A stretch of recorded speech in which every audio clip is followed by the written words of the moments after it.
Alright, so what I'm working on today is a 99 Honda Accord, and it has the f23 4-cylinder engine in it, and I've got this thermostat all taken apart. Now, I've got a Honda thermostat, and I recommend using a Honda thermostat on these particular vehicles. It's an excellent part. Haven't had any problems with them before, but this car is a little bit past 200,000 miles. Yeah, that's the thermostat there. Doesn't say where it's made on it anywhere. I would like it to say made in Japan, but that doesn't solve all our problems. But what I've done is I've taken this off. It has just two 10mm bolts in there, and I like to take the air box loose. I disconnect the battery.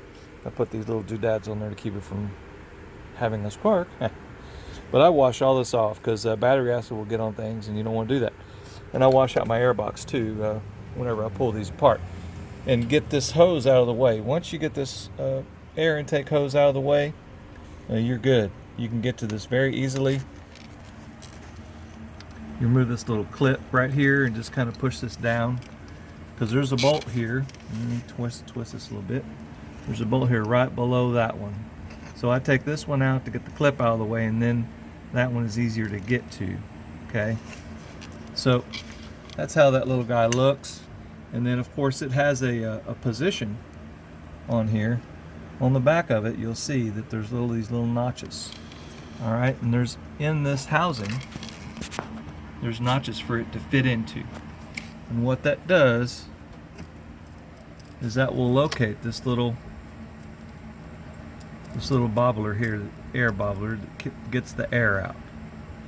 And so when you position this gasket on there, you position it with this bobbler in between those two notches, and I'll show that in just a moment. Okay, so I've got that gasket on there. It's centered up pretty good. Got my two little notches are easily visible here on the back. And so when you set that little guy in there like this,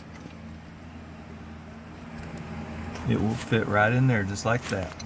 Okay? That's how you want it to look. It's not that big of a deal. Whenever I do this, I clean off this gasket housing with Scotch-Brite. If you use a abrasive wheel, you'll use the white abrasive wheel. And then when I lube this, I will lube it with some silicone.